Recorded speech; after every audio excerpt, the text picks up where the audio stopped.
Hey everybody, welcome back once again for another Walking Dead video. Today's video is going to be the breakdown of the recent teaser that we got for The Ones Who Live. It has been, I want to say, probably almost a couple weeks now because we got it at the end of Fear the Walking Dead as kind of a sneak peek behind the scenes, 30-second little teaser for the next bit of Walking Dead content that we're going to get at the beginning of next year. And so I just wanted to break it down, kind of give my thoughts about it, and what we can really kind of, I think, expect from this next series. And so without further ado, let's jump into this. This first shot, we see that it is Rick holding this phone with a picture of Michonne. Now, I don't know whether this is carved into the phone or it could be drawn on with some kind of white marker. More than likely it is carved. It just looks kind of too neat to be carved. But this is Rick holding on this phone, trying to hold on to parts of his past. Because we know that Rick has not given up. He's still trying to get home, but we did hear the sound bits in one of the previous teasers that he has tried, but he did fail in all of his trying to get home. So this is him just kind of reflecting on that, I think. Then we get kind of the shot of his reflection in the phone, showing it's him looking at this, kind of just thinking back on probably trying to take comfort, hoping that his family's still alive and trying to find a place where he can escape, because I'm sure it's not been an easy 7 years or whatever it's been since he was captured by these people and held against his will. Then we get this shot of Michonne here. She has since found this bag that we saw Rick throw onto the boat at the end of The Walking Dead, and we know that it had a pair of his boots in there. It had the phone. It had, I want to say, probably some notes and letters too. But this is her still on her search, trying to find him, doing what she can to hold on to the hope that he is still alive, and just having an emotional moment, just really hoping that he is still out there somewhere. And then we get this shot. This has been widely debated. I just did a video about this that I'll post later, but it is my second video on whether or not Rick has lost his left hand, because in this shot, it really just looks like his palm is kind of just spread out as he's going at this walker. And you can see in kind of some different shots too where he is what looks to be restrained, but there's just the talk out there that he's lost this hand. Someone said to me that there has been leaks from set that he has different prosthetics, but I'm still kind of on the fence. I'm hoping that they didn't take it, just for the simple fact it'd be kind of dumb at this point, this late in the game, to take his hand when he lost it so early in the comics, in the source material, and that part of his story was actually adapted to another character. So to take it now, it just, I don't know if it would really serve the story, and just above all, I just don't think it would really make sense, but that's just me. This is one of the flaming walkers that Rick was just coming at.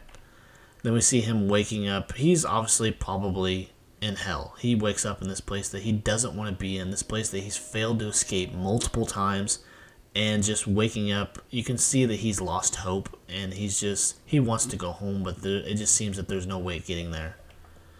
Then we get this aerial shot of probably the location that he's being held at. We did get the confirmation that a lot of this CRM, this particular faction or what have you, is located around Philadelphia. So whether or not that is true remains to be seen, but we get this aerial shot. We got the helicopter up there, so we know that CRM is very powerful. They have helicopters, they have other forms of military power, and we know that their reach probably stretches pretty far. Then we get this shot of this cruise ship that is since washed ashore, or is washed up on bedrock or whatever, and it's completely dilapidated. So this thing has been through absolute hell, and there's a banner on it that says Safe Harbor. That's probably not the case anymore, but not sure who comes across this yet. Then we get, this is part of that same scene, I think, where we see Rick out there on walker detail, or just probably proving himself in one way to be useful so they don't kill him.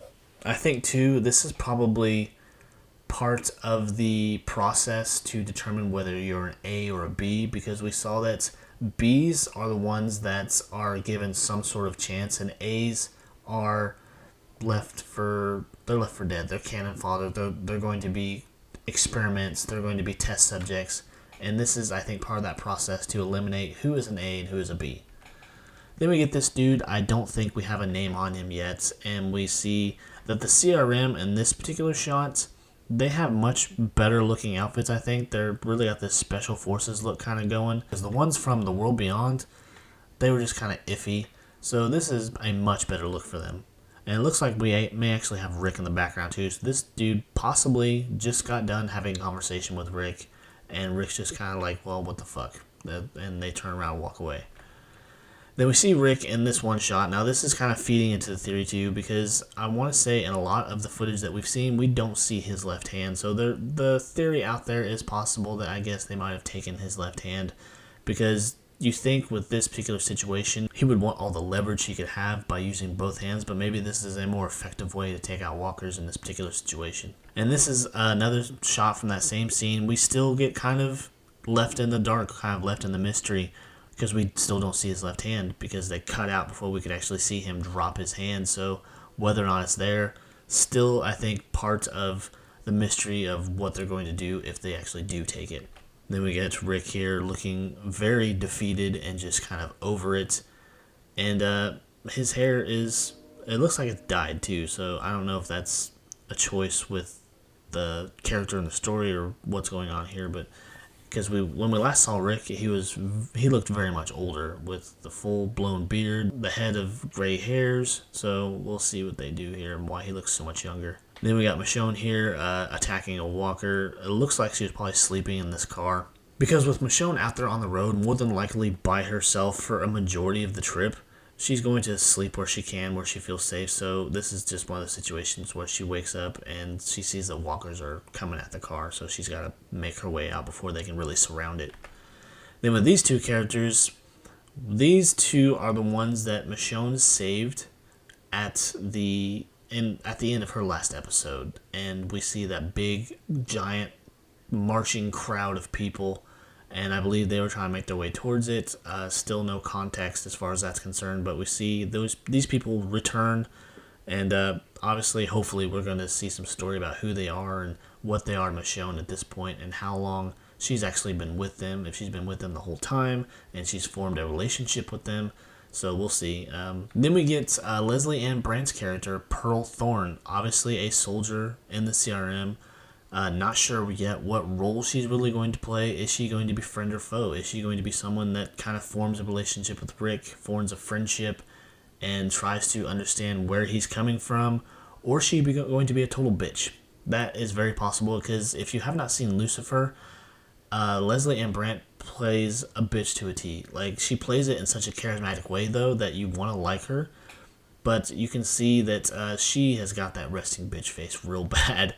And I think they might go that direction with her, where she's going to be maybe someone that is cold at first, but once you get to know her, or once she lets you in, she could probably prove to be a pretty powerful ally. Then we get Major General Beale. Not too much on him yet, but something tells me he's going to be a total piece of crap. And he's going to be someone that Rick's probably going to come up against. And so I'm interested to see where they go with this, how much they're really going to make him a bad person, because just from this shot alone, I feel like he's a total piece of crap. Like, he's gonna be an asshole. Then we get this dude, no character name on him yet, no real other information. I don't think he's out there on any cast list. He might not play that much of a role, but we'll see. But there you go, February 25th. Can't wait for it. Just a few months away now, and we'll finally get the beginning of the resolution to part of this story. It's still unsure what they're going to do as far as amount of seasons or amount of episodes, because all we've heard is 6 episodes, limited series, blah, blah, blah. But again, biggest fear here, can they do it in that many episodes? Or is it going to completely ruin what we've been waiting 5 fucking years for? So I have my reservations, but I still have my hopes that they're going to do it right, and they're going to give us a proper story and a proper ending, or at least a proper cutoff point where we could see that ending coming down the road in the crossover series. That's, from what I understand, probably going to bring all of our series with our current characters to a close. But regardless, I am excited for it. I'm excited to see Rick return to our screens and see Michonne's journey to what she's had to do to find Rick and the things that Rick's had to go through. Hopefully with that first episode, maybe we'll get a flashback of right after he was picked up and brought to the CRM to recover, and what they made him do after he was up and going again, what they felt like he owed them. But anyways, if you enjoyed my breakdown, you enjoyed my thoughts about it, leave comments, leave likes, subscribe to the channel. I'd really appreciate it. So until next time, guys, I'll see you later. Bye.